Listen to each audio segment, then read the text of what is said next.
Another perfect example of a 501c3 providing little information, which is why you have a face like this. Because if we go into Revelation chapter 19, verse 12 to 14, it was demonstrating or giving understanding to Yahawashi HaMashiach returning with what? Vengeance and judgment.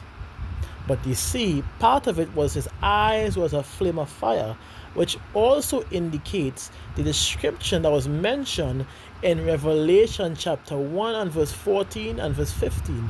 So it's one thing. 501c3 has never, they made it their best not to go into these lines so that the information that you get would be partial.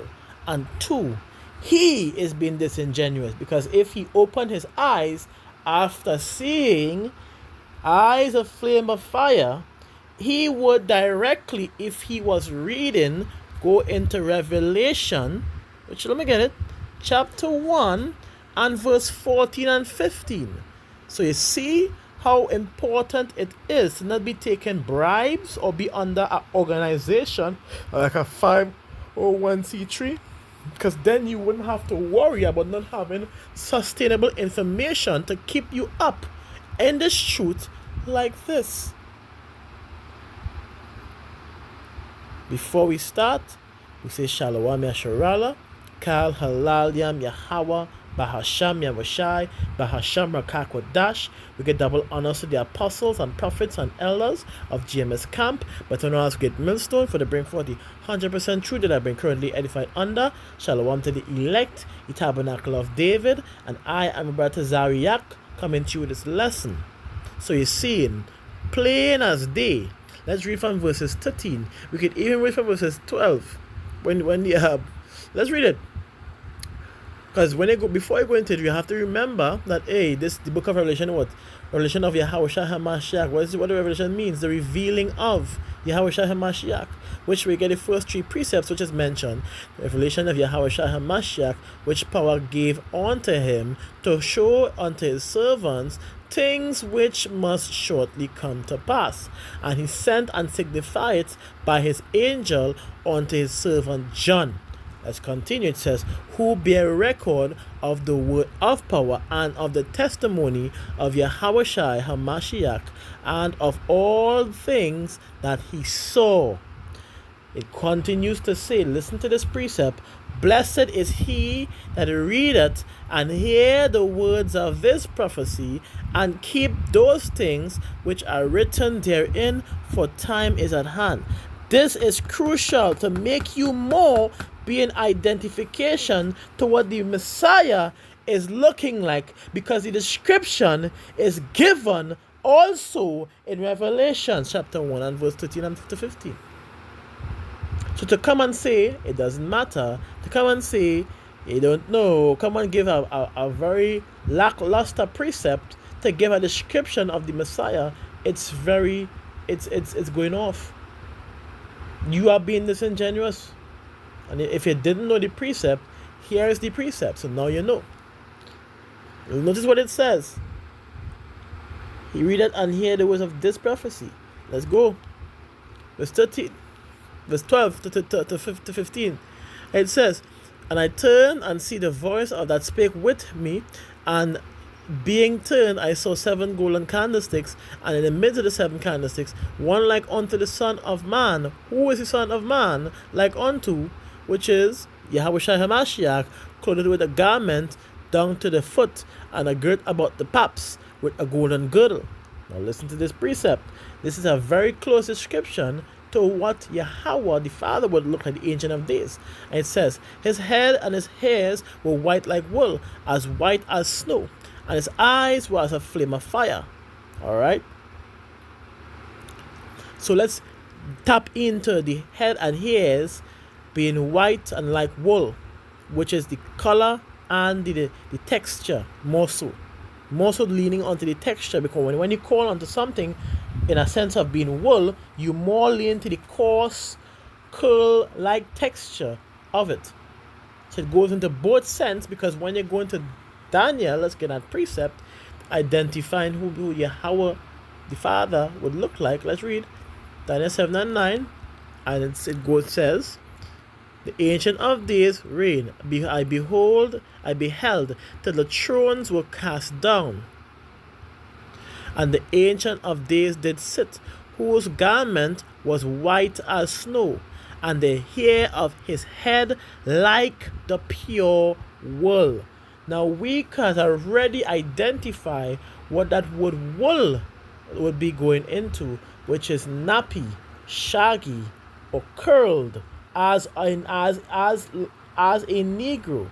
It's actually mentioned curled as of a Negro, literally. And we can get that right now. We need to prove this before we continue, alright? Let's go into it. Woolly head. Let's read. A woolly-headed person, potentially offensive, a black or Arab with Afro-textured hair. Let's keep going. You see, we done start off good already. Let's keep going. I go into the this is the, by the way, I'll show you one time. You can get this is literally as look up dictionary.net or dictionary.com. Type in wool, it's right there.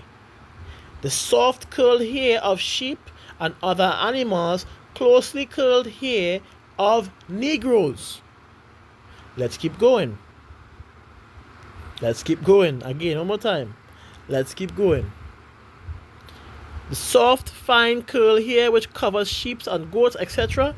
Thick, crispy curled hair as of a Negro.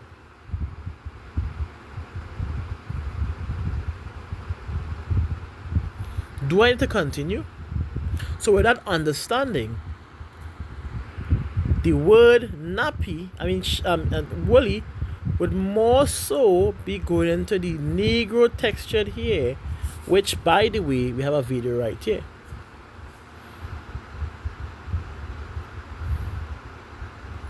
It will more be going to the word. I think I have it screenshot on this side as well. Bear with me. Woolly hair. A woolly hair usually implies a bending condition, best described as normal hair with tight curl, which is sometimes frizzy, resembling Negroid hair. As one ages, the extent of the curl may reduce, which happens to Negro hair. Here's the point. Woolly head. Synonym: nappy, having tightly curled. Literally, you can't make this up. It's in the dictionary, and it's even in Wikipedia, wiki dictionaries. It's in your regular Google dictionaries. It's in your wiki dictionaries. It's in the Merriam-Webster's dictionary. Alright. Okay. Now we have that understanding. Let's go back into the precept and continue, because this was the description of the Father here, as also given the description of the Messiah. And that is what the scripture tells you. Let me get a precept.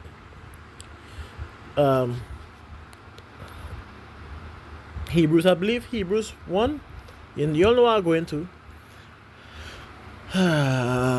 It says, boom.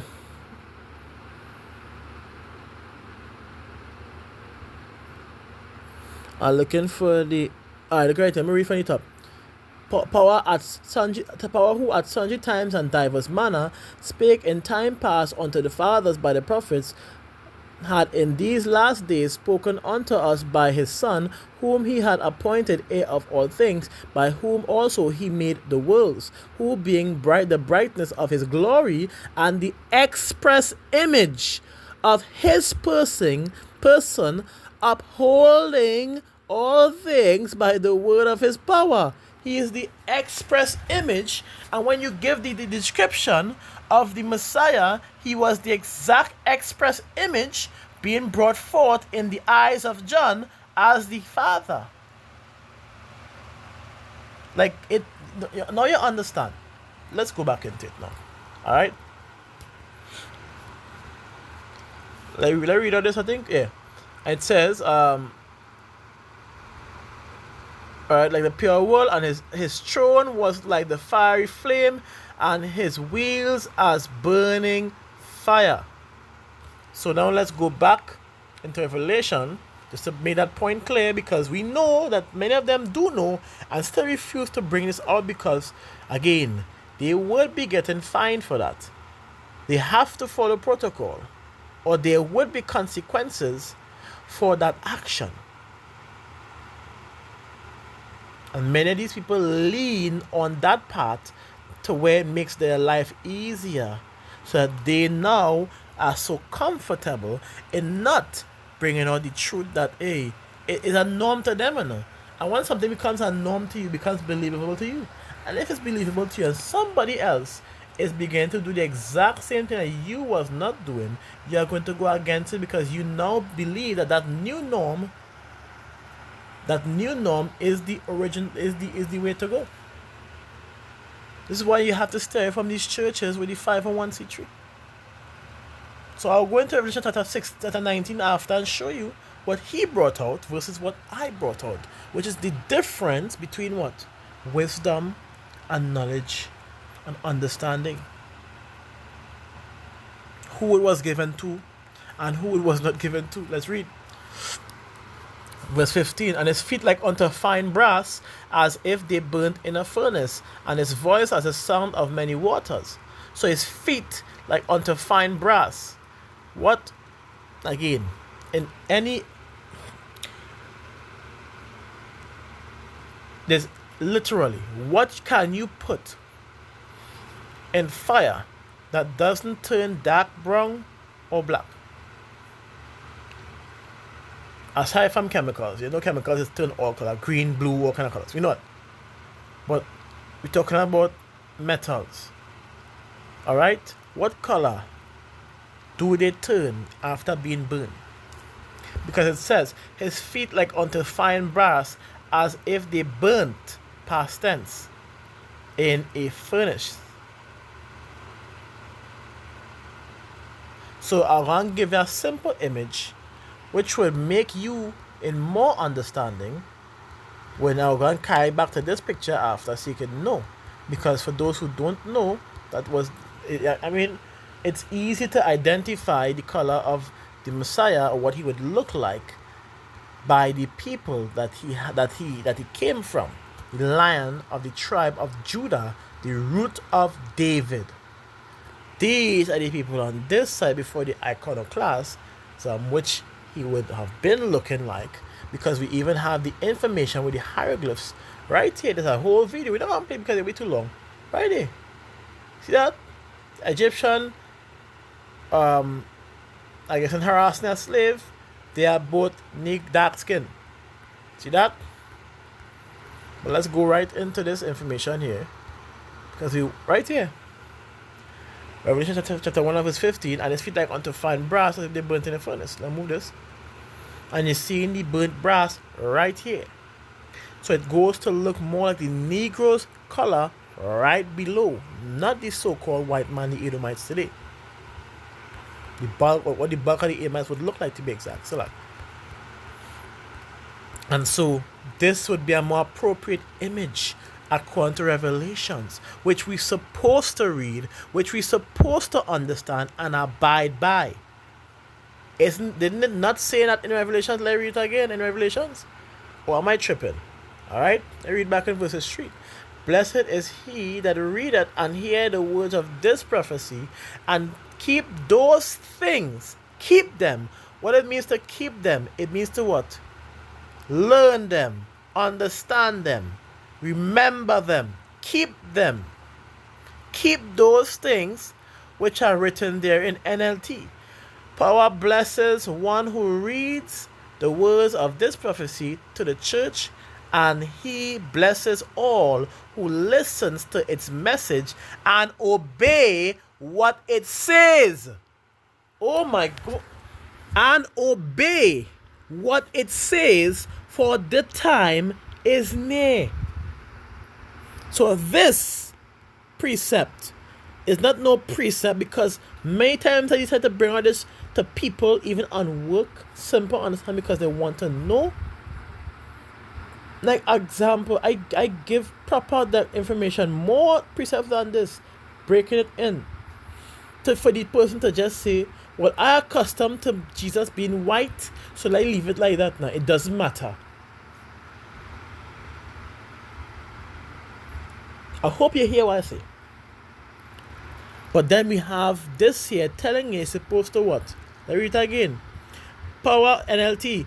Power blessed the one who reads the words of this prophecy to the church, and he blesses all who listens to its message and obey what it says. Obey what it says. For the time is near. You trying to go against that? So you feel he don't? Many of them do know, but I sure many of these pastors do know. They just wouldn't bring it up because they can't bring it up because they're under a tax exemption 501c3. And we prove in the validity concerning 501c3 that they actually prevent you from teaching certain doctrines. It's a direct influence to prevent you from bringing forth the 100% truth. So it is impossible to lean on them for that. Like this guy here, because when they go into Revelation chapter 19, right here, and verses 12, let's read from the 12.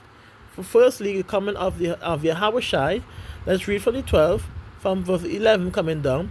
And I saw heaven opened, and behold, a white horse, and he that sat upon him was called Faithful and True, and in righteousness he doth judge and make war. Like I said, his eyes were a flame of fire, and his head, and on his head were many crowns, which simply means that he would have slayed, and he would took the crowns of the kings of the earth by what?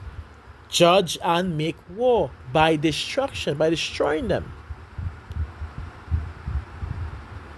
And he had many names written that no man knew but he himself. And he was clothed with a vesture dipped in blood, and his name was called the Word of Power. And again, notice description, only one part was there. The rest was dealing with his garment dipped in blood, which goes back into Isaiah chapter 63 and verses 1 to 4, I believe, which is a prophecy from sins in the Old Testament being regurgitated in the New Testament for a reason, because the promise has already been set. And scriptures say, and as the Father said, my covenant will I not break, nor alter the things that I go to my lips. Which means he's not like he's not a man that would break his promise, that would not keep his word. That's why it's been brought back here in the New Testament. It shows you that the Old Testament and the New Testament is very much linked. Very much linked. But let's continue. Going back into this. The armies which were in heaven followed upon him, upon white horses clothed in fine linen, white and clean. That's the precept he gave for a description of the Messiah. That's all you have? Really? Why couldn't you bring out Revelation chapter 1 verse 14 to 15? Stop being disingenuous. Y'all know what y'all doing. Many of y'all are against the Israelites. But y'all hate when you bring out these precepts like this, because y'all know y'all don't have the understanding to break it down. Y'all don't have that to break it down. Stop being disingenuous.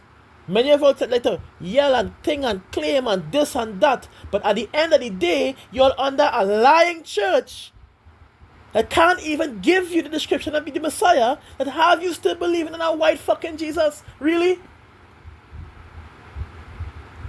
And you want to come and bash us and beat this Jesus? This is I may be that upsetting, but you see the fact that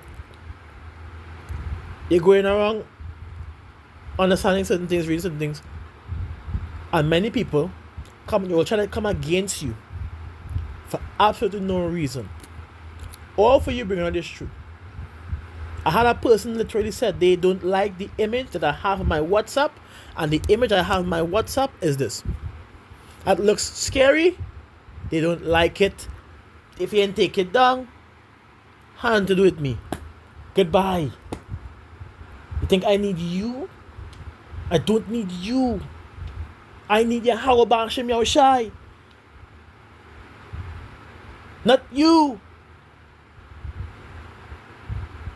This is the mindset of our people. They are completely gone. Scripture. Let me get one reason before I close out. Because they have received the understanding. Right before their eyes, they could read it, they could taste it, they could touch it, but yet they still don't believe. Example, many of these miracles that Yahawashi would have done. Lazarus being raised from the dead, Yahawashi being raised from the dead, and yet people still doesn't believe. We can't force you. But don't try to stop what's coming. Don't try to stop what we're bringing out. If you can't understand that, doesn't mean we can't understand it. If you don't have it, doesn't mean we don't have it too.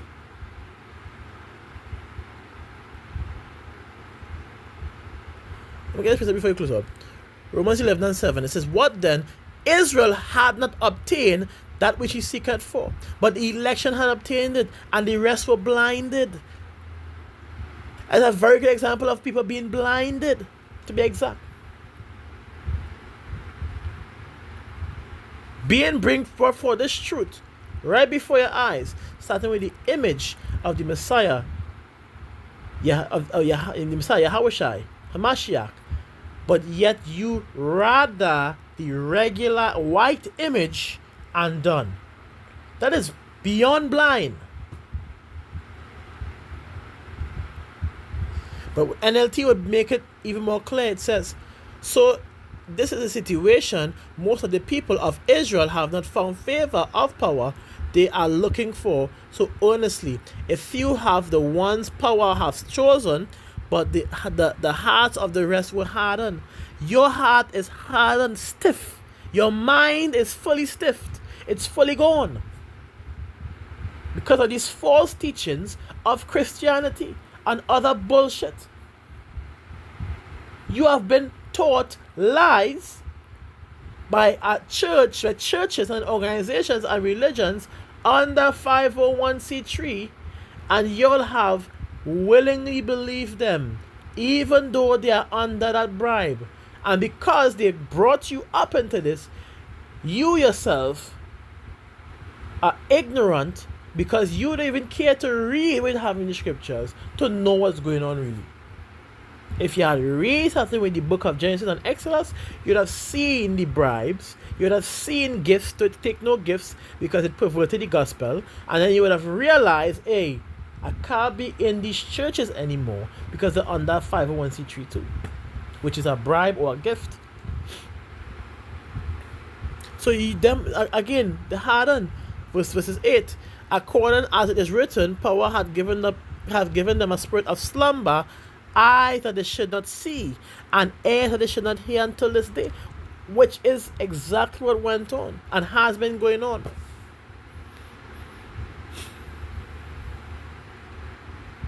So to the guy who brought that precept, don't waste your time. At this point, stop, Richard. Just stop. You know you're making it doing it to make money as per usual. You could do that. If that's your hustle, you handle stories. But if you do this from a sincere heart, either you learn from the true men of Yahawashi Yahawashi, if very much if you are able to. The Bible tell you about let me get a precept. Isaiah 26 and verses 10. It says, "Let favor be shown to the wicked, yet will he not learn righteousness. In the land of the uprightness will he deal unjustly, and will not behold the majesty of power." So we don't know if you might be one of them, or you might be a heathen. But hey, that mindset, come on. You point out a part which upset me, because at this point you must know. If you point out that part, that you must know, if it's referring to the eyes of flame of fire, then you would know that's going back to Revelation chapter 1 and verses 14. But you sort of want to put it in your video. That's all I'm saying. So I hope it was edifying. Hey, Shalom Yasharala, Salakia for the obscene. It's not Salakia really, but Salakia for, drawing all that part. I was trying to make this lesson direct, but it is what it is. It is what it is. Kal Halal Yam Yahweh, Bahashem Yahawashi, Bahashem Rakakwadash. We give double honors to the apostles and prophets and elders of James Camp, with honors great mercy for the before the 100% truth that have been currently edified under. Shalom to the elect, the tabernacle of David, and I am a brother Zariak saying to you, Shalom.